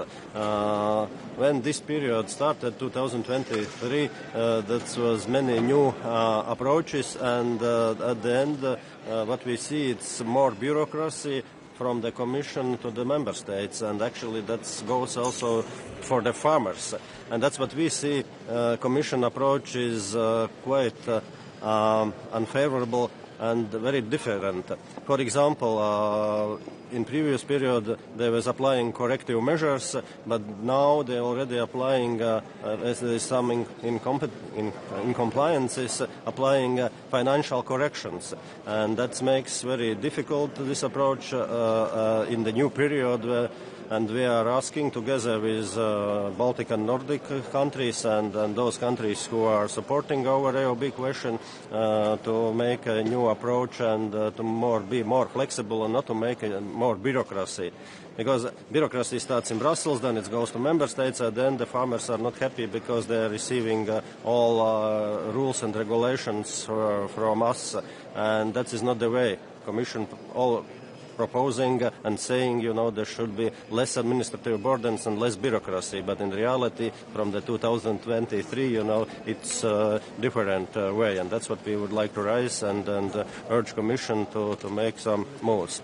The second is our non-paper together Latvia, Estonia, Lithuania, Romania and Bulgaria regarding the convergence, internal convergence, and that's what we are saying, a proposal which comes from the Commission, and the formula what they are proposing not solving the problem. Actually, the formula they are but they proposed, and the Commission said there will be convergence regarding direct payments, but it's not like that.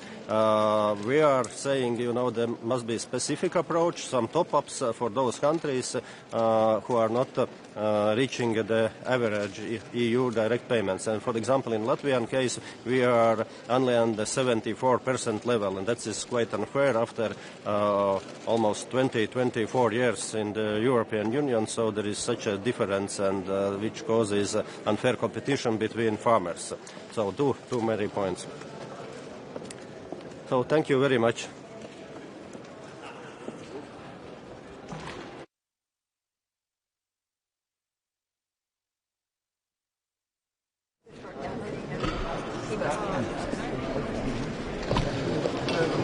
Good morning, everyone. There is quite a lot of you.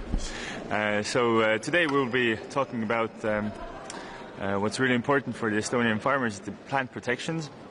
So for this we need to review the substances and also the products on a basis to see if there are any alternatives.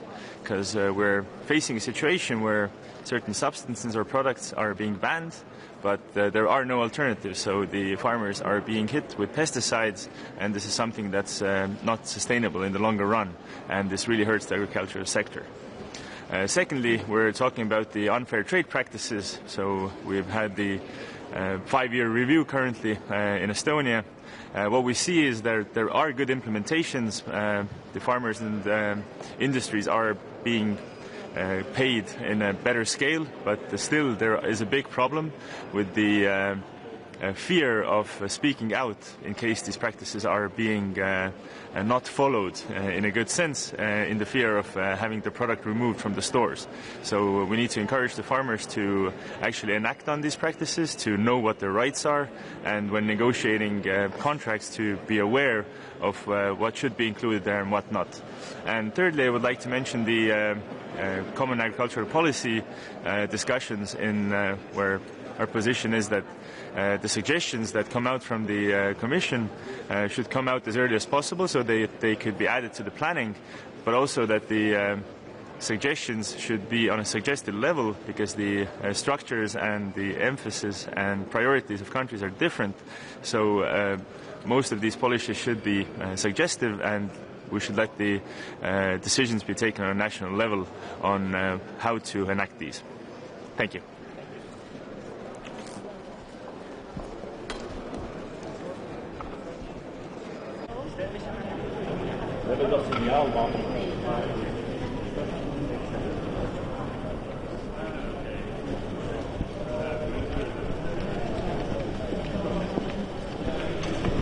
Muy bien, buenos días a todos ustedes.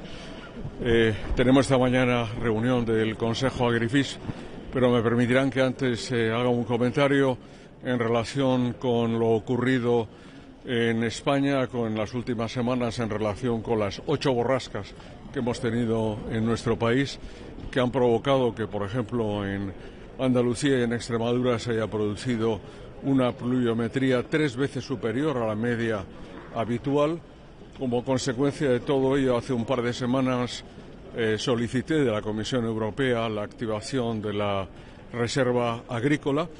El pasado martes, en Consejo de Ministros, adoptamos un paquete de ayudas para 619 municipios, las explotaciones presentes en 619 municipios de España por importe de 2.874 millones de euros, de los cuales 2.134 millones de euros son de ayudas directas, 600 millones para reparar infraestructuras de riego y también caminos rurales y 100 millones para bonificación de créditos de la línea ICO-MAPA-SAECA y también para la bonificación de avales. La semana pasada también, el pasado jueves, el comisario Janssen visitó Andalucía y confirmó efectivamente la activación de la reserva agrícola y esperamos que pronto la Comisión nos dé respuesta a las cuestiones que le hemos planteado y en particular también a todos los elementos, es fuerza mayor, lógicamente, de flexibilización de la PAC. Desde el Gobierno y desde el Ministerio lo tenemos muy claro y así se lo hemos comunicado a las comunidades autónomas afectadas, en particular a Andalucía y Extremadura, que siendo una fuerza mayor se pueden aplicar las normas relativas a la flexibilidad en el cumplimiento de las condiciones de la política agrícola común. En el orden del día de hoy hay tres temas básicos. El primero se refiere a la política agrícola común post-2027, el segundo a la Directiva de Prácticas Comerciales Desleales y el tercero a la discusión estratégica sobre el futuro de la FAO, en el que se mantendrá en el almuerzo que tenemos a mediodía. Sobre el primer punto, sobre la PAC, junto a Francia y Portugal, España ha preparado un documento para intentar lograr aquello que nos habíamos planteado como primer punto, como en esta reforma, como como aspecto estratégico a defender. La PAC tiene que continuar siendo una política europea y eso significa evidentemente que tenga un reglamento que sea capaz de cubrir todos los aspectos que se refieren a las intervenciones de la política agrícola común. La Presidencia, a raíz de la propuesta de la Comisión, ha planteado el incremento del número de artículos del reglamento que deba versar sobre la PAC. Nos parece positivo, pero nos parece insuficiente y por eso, junto a Francia y a Portugal, presentamos un documento que hasta el momento presente ha sido apoyado por 14 Estados miembros más, somos ya 17 y probablemente seremos más después de la discusión, es decir, una mayoría del Consejo en favor de que se incluyan más conceptos básicos y, por tanto, se reconstruya aquello que hemos pedido desde el principio, que es la PAC como política europea, que se mantenga como tal. Pongo un ejemplo. La definición de agricultor activo, que no está incluida en este paquete. ¿Qué sentido tiene determinar que un agricultor o un ganadero va a percibir las ayudas de la política agrícola común si eso no lo llevamos a cabo, evidentemente, en el marco de la agricultura y la alimentación? No veo al Consejo de Asuntos Generales decidiendo quién es agricultor que deba o no percibir la PAC. Y no me refiero solo a la discusión en el seno del Consejo, me refiero a la aplicación. Quiero decir, se puede discutir a nivel europeo, a nivel nacional. La última PAC lo hicimos a nivel nacional, pero está claro que ese es un tema central. Y un tema central que los ministros de Agricultura queremos que se discuta en el Agrifish. No sé quién teme a los ministros de Agricultura, pero lo que sí que tengo claro es que ejercemos nuestras competencias y pensamos continuar haciéndolo en defensa de nuestros agricultores y ganaderos. Hay segundo punto en relación con las prácticas comerciales desleales. Hay un informe de evaluación. Como saben ustedes, este es el tema que en España dio origen a la ley de la cadena alimentaria. Tenemos una legislación más avanzada que la europea, por tanto, estamos de acuerdo en que la Comisión Europea efectúe nuevas propuestas y le damos la bienvenida, pero al mismo tiempo queremos que cualquier propuesta que se haga no vaya hacia atrás respecto de aquellos Estados miembros que, como España, tenemos una legislación más avanzada. Aparte del carácter escrito, nos parece positivo, por ejemplo, que se amplíe a todas las empresas de explotaciones, sea cual sea su dimensión, que sea bidireccional, que las sanciones sean públicas y también que no se pueda, por parte de la distribución, forzar un planteamiento desde el punto de vista comercial que margine a las marcas dentro de la distribución alimentaria. Estos son elementos que sin duda pueden ser objeto de regulación de cara al futuro y me parecen que son muy importantes. Por tanto, un punto importante este. Y el tercero se refiere a la discusión estratégica sobre la FAO.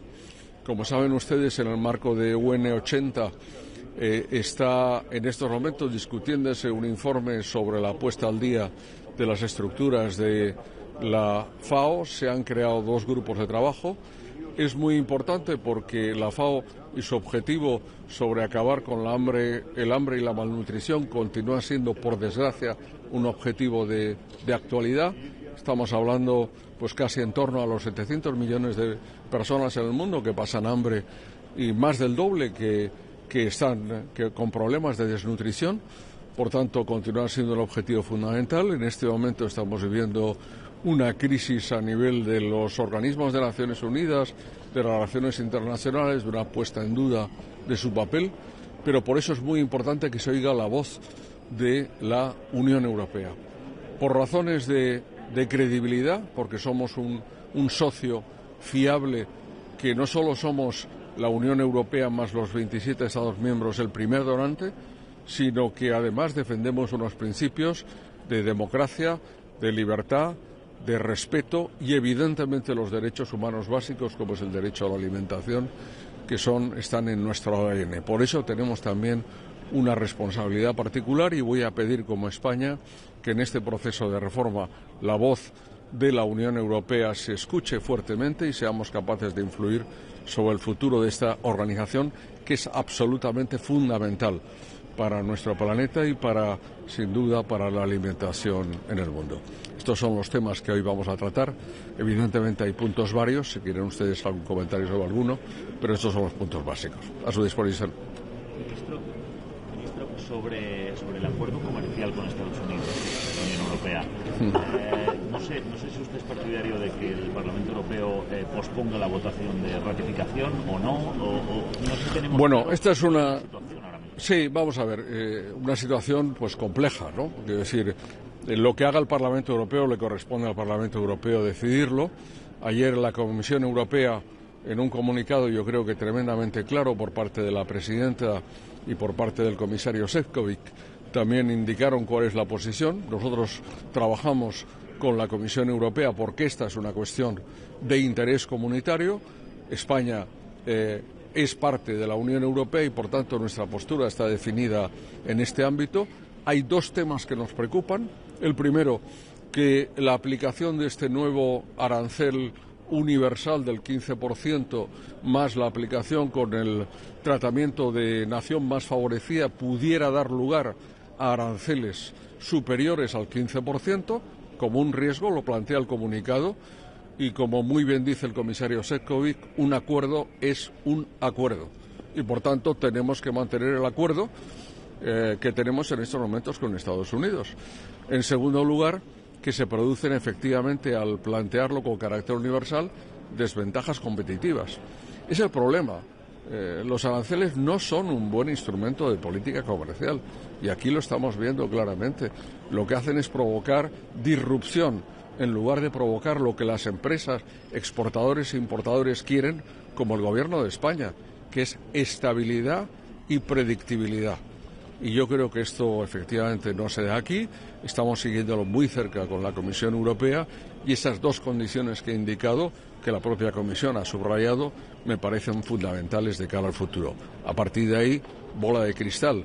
Hay 150 días, según la legislación norteamericana, para que el Congreso tome cartas en el asunto, es decir, ratifique o no lo propuesto y lo aplicado por el presidente de Estados Unidos, pero también este es un tema que evoluciona, como ustedes ven, cada hora o cada día, ¿no? En este entonces, que el Parlamento ratifique el acuerdo precisamente que se firmó el verano pasado. Lo acabo de indicar a su compañero, que es decir, yo creo que esta es una decisión autónoma del Parlamento Europeo, tiene que valorar. Nosotros, desde luego, estamos claramente por cumplir el acuerdo. Estamos, por supuesto, también como principio en contra del establecimiento de aranceles que suponen una disrupción en el comercio internacional, pero vista la situación, y nosotros lo dijimos en aquel momento, apoyamos a la Comisión en lo que parecía la menos mala de las soluciones posibles. Y por tanto, lo que no queremos es que esa situación se empeore en este momento. Partimos de esa base y esa es la única base, digamos, de trabajo posible.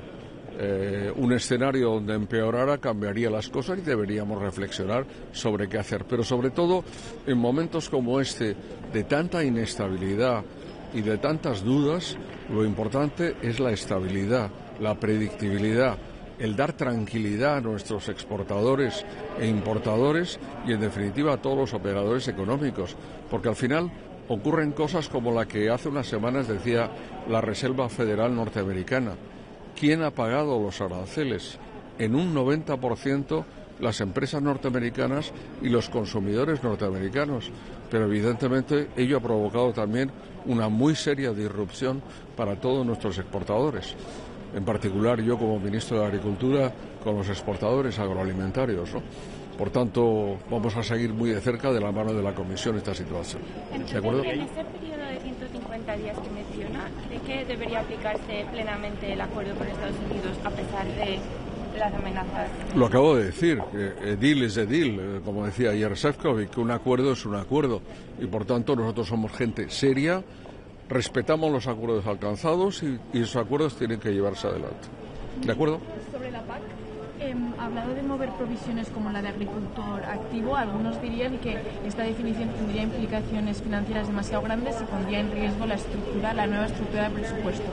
¿Cómo responden a estos argumentos? Bueno, yo no es que responda, es que es un concepto básico. Por ejemplo, si uno recuerda la discusión de la última PAC, el único concepto en que entró el Consejo Europeo fue en el capping, en establecer el límite máximo. Fue el único punto donde, en una nota a pie de página, en las conclusiones del Consejo Europeo se menciona este punto. En ningún punto más. Yo creo que ahora debe ser exactamente lo mismo. E incluso el capping, fíjese, si somos serios, que España es el único país de la Unión Europea que ha aplicado el capping, decidido por el Consejo Europeo. Y ahora, de nuevo, se plantea un nuevo sistema. Yo creo que hay que ser serios. Como siempre ocurre, hablaba al principio de las inundaciones. ¿Qué pasa con el río? Que vuelve a su cauce. ¿Qué pasa con la PAC? Que tiene que volver a lo que es la estructura central de la PAC. Y no por una pretensión de los ministros, por un respeto a los agricultores, a los ganaderos y a nuestro medio rural. Porque ellos se reconocen en la PAC. Y por tanto tenemos, con todas las puestas al día que sean falta e innovaciones, pero que respetar la PAC. ¿De acuerdo? Muchas gracias a todos. ¿Es viable un escenario en el que los productores soliciten reembolso de los aranceles cobrados? Bueno, eso es lo que ha hecho el gobernador de Illinois. No sé decirlo, sinceramente. No sé responderle a su pregunta. Esto es una cuestión muy técnica y habría que examinar la situación de quien se esté afectado por ello, ¿no? Sí es el gran problema. El gran problema es que su pregunta es muy lógica. Yo mismo me la hago. Quiero decir, en estos escenarios realmente pues hay muchos expertos, consultores, ¿verdad?, que hacen de toda esta navegación en aguas procelosas pues parte de su trabajo profesional y no le niego la importancia, pero yo creo que hay que hacer sencillo las cosas sencillas y comprar y vender y sobre todo productos alimentarios es algo absolutamente fundamental para la alimentación de las personas. Me refiero al agroalimentario porque es lo mío, ¿no? Quiero decir que, y a partir de ahí, todo lo que sean obstáculos es negativo. Y todo lo que coadyuve a lo que ha sido hasta ahora, los últimos 40 años, un crecimiento del comercio internacional basado en reglas, es absolutamente fundamental. Muchas gracias. Hasta luego. Gracias. Just one question. The European Court of Auditors criticized the CAP reform, telling that there is less traceability and more uncertainty for farmers. So what will be the concrete change that you will propose as Agriculture Minister to the Commission proposal? Well, I didn't know any reform of the CAP that has not been criticized by the Court of Auditors. It's the role, with full respect with the role of the Court of Auditors. But I have to say that, frankly speaking, it is true, and I take the words from the report, that is very complex in the application. So is why we are thinking, not only because of the internal procedures or because of the farmers, that it would be good that if the Commission considers that simplification is a key element for the future of the CAP, that applies itself in this new regulation, this simplification process. And what it respects to accountability and to rendering of the accounts and the use of public funds, full agreement with the Court of Auditors. I think that is absolutely necessary, that all for the public funds are well expended, and we have a clarity and justification and traceability about that. Thank you. Thank you.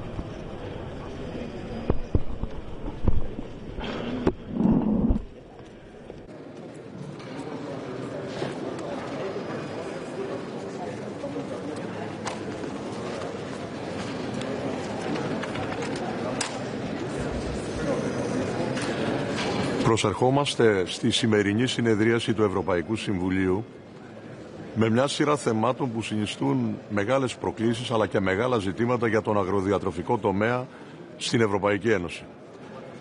Είναι πολύ σημαντικό να δούμε τα επόμενα βήματα που αφορούν στη διαμόρφωση των όρων και των συνθηκών της νέας προγραμματικής περίοδου. Κυρίως για να διασφαλίσουμε την ανθεκτικότητα του πρωτογενούς τομέα, να στηρίξουμε εισοδηματικά τους Ευρωπαίους αγρότες, αλλά και να δώσουμε μια πραγματική δυνατότητα ουσιαστικής ανάπτυξης και βιωσιμότητας του πρωτογενούς τομέα σε ευρωπαϊκό επίπεδο. Σε αυτή την προσπάθεια είμαστε όλοι με το βλέμμα στο μέλλον, με δεδομένη τη συνθήκη ότι ο αγροδιατροφικός τομέας εξακολουθεί να είναι ένας πραγματικά σημαντικός παράγοντας ανάπτυξης για όλες τις ευρωπαϊκές κοινωνίες, αλλά και βεβαίως μια παράμετρος η οποία δίνει προστιθέμενη αξία σε όλες τις χώρες κράτη-μέλη. Με αυτόν τον τρόπο θα μπορέσουμε να έχουμε και για τα πολλά επόμενα χρόνια επαρκή προϊόντα, κυρίως όμως θα έχουμε δώσει τη δυνατότητα σε ένα μεγάλο κοινωνικό σύνολο που είναι οι Ευρωπαίοι αγρότες να επιβιώνουν και να μπορούν να αναπτύσσονται μέσα από τις συνθήκες που τους προσφέρει η ίδια η Ευρωπαϊκή Επιτροπή.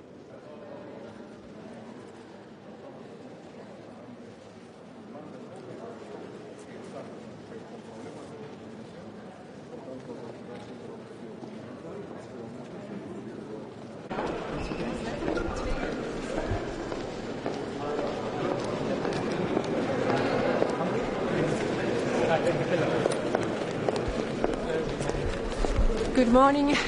Today we will discuss about the national recommendation for the CAP, and it's very important that those recommendations will be on the general and also strategic level, and also that member states would have a possibility to implement them in their own circumstances, and also that member states would be included in this process. The second thing that we are going to discuss today is the UTP directive, and there we have a report, and it's important that we will continue the good work so that we will take steps further with the UTP directive. These unfair practices in the food supply chain must be stopped, and in my view, I think that it would be very important to take up the issue of these private label products.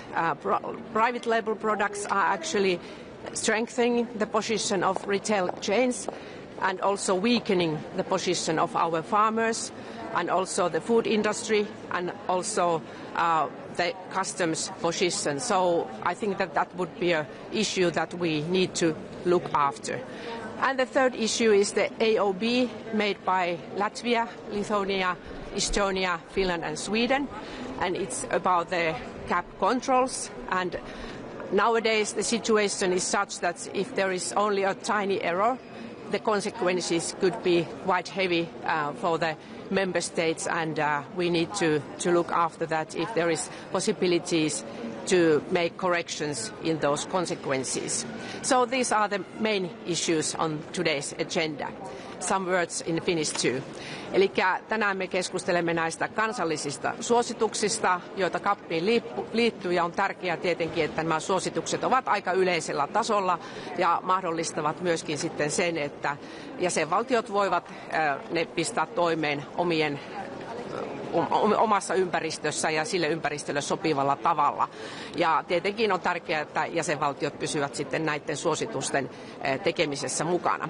Sitten toisena keskustelemme näistä epäterveistä kauppatavoista, keskustelu, jota käymme tällä hetkellä myöskin Suomessa, ja liittyy osittain esimerkiksi näihin kauppojen omiin merkkeihin, jotka vahvistavat näiden kauppaketjujen asemaa, mutta valitettavasti heikentävät sitten muiden asemaa tässä ruokaketjussa, eli alkutuottajien ja myöskin sitten teollisuuden asemaa, ja myöskään kuluttajalle ne eivät pitkällä tähtäimellä ole hyödyllisiä.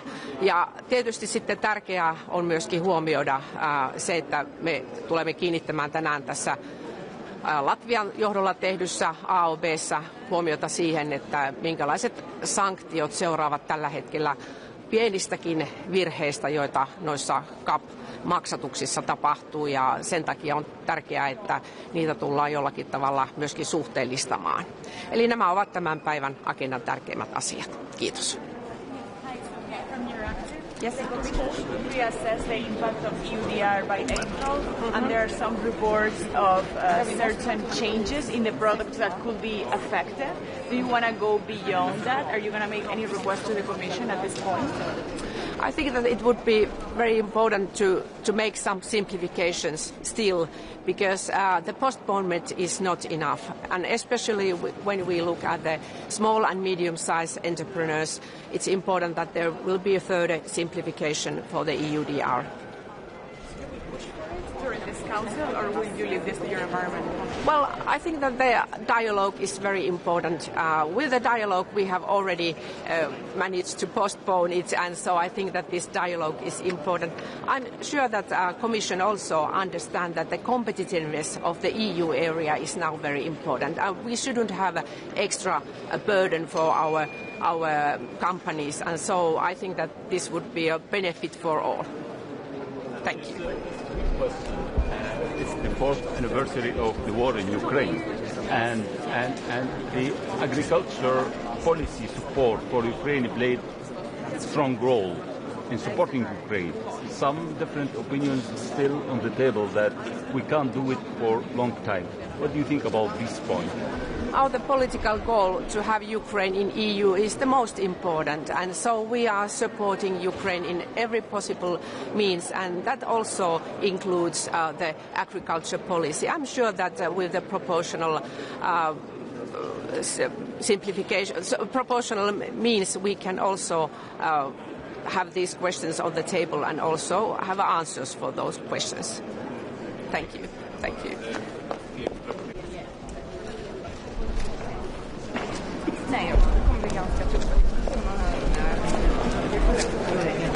Szép jó reggelt kívánok mindenkinek!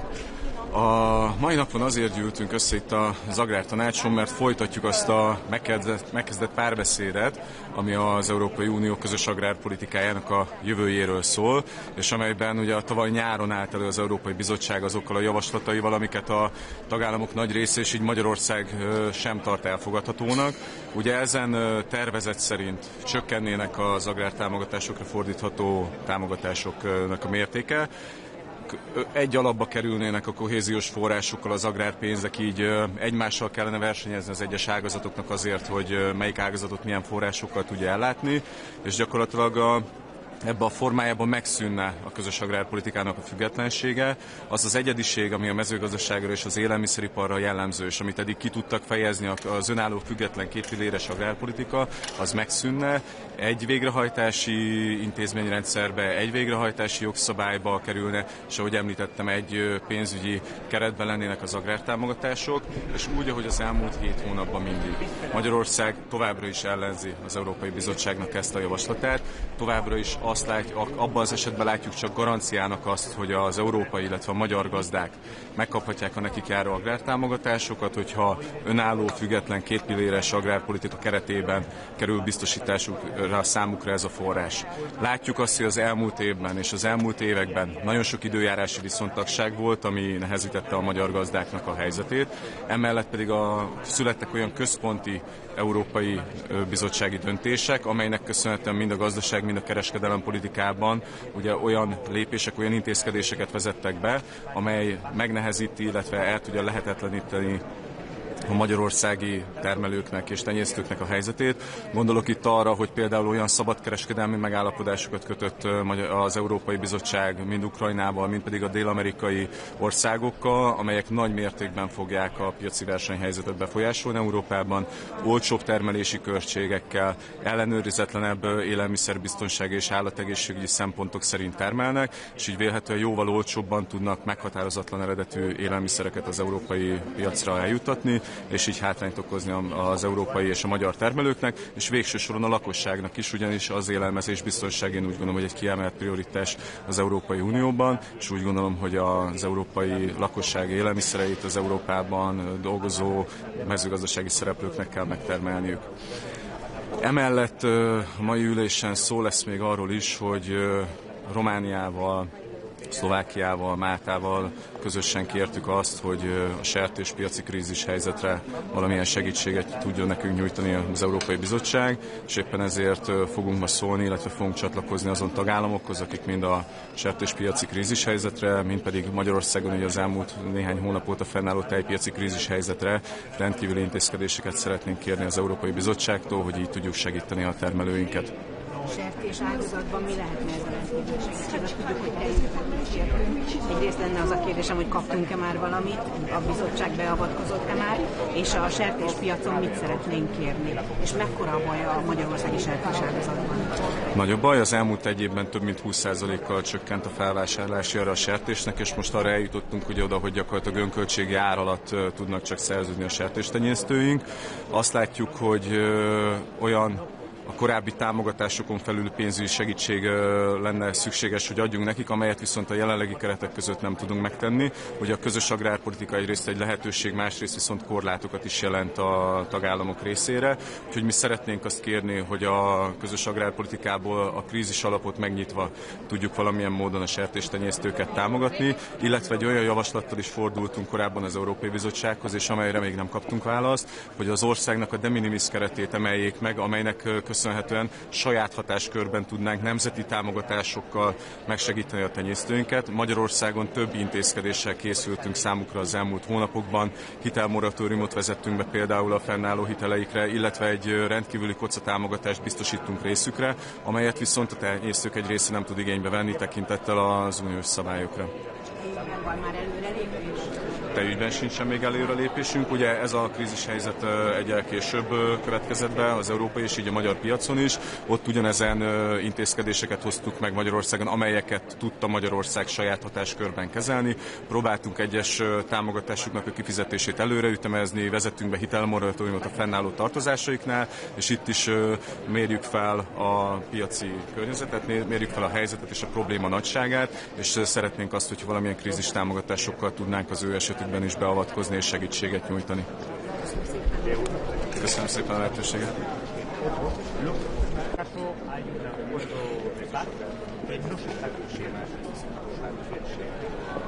Bonjour, good morning. I'll make a statement in Greek. Συμπληρώνονται σήμερα αύριο 4 χρόνια από την επίθεση της Ρωσίας στην Ουκρανία κατά σαφή παραβίαση κάθε έννοιας διεθνούς δικαίου και του καταστατικού χάρτη του Οργανισμού Ηνωμένων Εθνών. Σήμερα η Ευρωπαϊκή Ένωση και η Ελλάδα θα δηλώσουν τη συνισχυζόμενη βούλησή τους για στήριξη της Ουκρανίας και ταυτόχρονα για στοχευμένες κυρώσεις, οι οποίες θα έχουν ένα ωφέλιμο αποτέλεσμα. Θα πρέπει να δηλώσουμε με κάθε κατηγορηματικότητα ότι οι επιθέσεις κατά αμάχων και κατά ενεργειακών υποδομών αποτελούν σαφέστατη παραβίαση του διεθνούς δικαίου και δεν είναι ανεκτές. Σε ό,τι αφορά τη Μέση Ανατολή, είναι ιδιαίτερος κρίσιμο να εισέλθουμε στη δεύτερη φάση του ειρηνευτικού σχεδίου. Η Ελλάδα, σε συνεργασία με την Παλαιστινιακή Εθνική Επιτροπή και την Παλαιστινιακή Αρχή, θα είναι εκεί τόσο σε ό,τι αφορά την ανθρωπιστική βοήθεια και την ανασυγκρότηση όσο και την σταθεροποίηση της περιοχής. Θα ήθελα να επισημάνω ότι η Παλαιστίνη συνιστά ένα ενιαίο σύνολο μεταξύ Δυτικής Όχθης και Γάζας και γι' αυτό η οποιαδήποτε επικιστική δραστηριότητα δεν θα πρέπει να αναπτύσσεται. Η Ελλάδα επιμένει ότι θα πρέπει να υπάρξει μια νέα όθηση έτσι ώστε να έχουμε πολιτική λύση η οποία θα επιτρέψει την ίδρυση του Παλαιστινιακού κράτους ταυτόχρονα με ένα ασφαλές Ισραήλ. Σε σχέση με το Ιράν, Η θέση της Ελλάδας είναι ότι θα πρέπει να εξαντληθεί κάθε διπλωματικό μέσο έτσι ώστε να μην υπάρξει περαιτέρω κλιμάκωση η οποία θα δημιουργήσει συνθήκες πολύ μεγάλης αναταραχής στην ευρύτερη περιοχή και στον κόσμο. Θα έχω την ευκαιρία σήμερα να τοποθετηθώ και να ενημερώσω τους συναδέλφους μου υπουργούς εξωτερικών για τη βούληση της Ελλάδας να αναλάβει σειρά πρωτοβουλειών σε σχέση με την ενταξιακή πορεία των Δυτικών Βαλκανίων. Τα τελευταία 4 χρόνια η Ευρωπαϊκή Ένωση έχει ήδη αναπτύξει πολλές δράσεις οι οποίες κατατείνουν στην ανθεκτικότητα και την ανταγωνιστικότητά της. Είναι σημαντικό η Ευρωπαϊκή Ένωση να παραμείνει συνεπής μετά το 2023 και την ατζέντα της Θεσσαλονίκης να δώσουμε μια νέα όθηση, ένα νέο όραμα στους λαούς των Δυτικών Βαλκανίων και η Ελλάδα θα φροντίσει να είναι επισπεύδουσα σε αυτό. Ευχαριστώ. Thank you.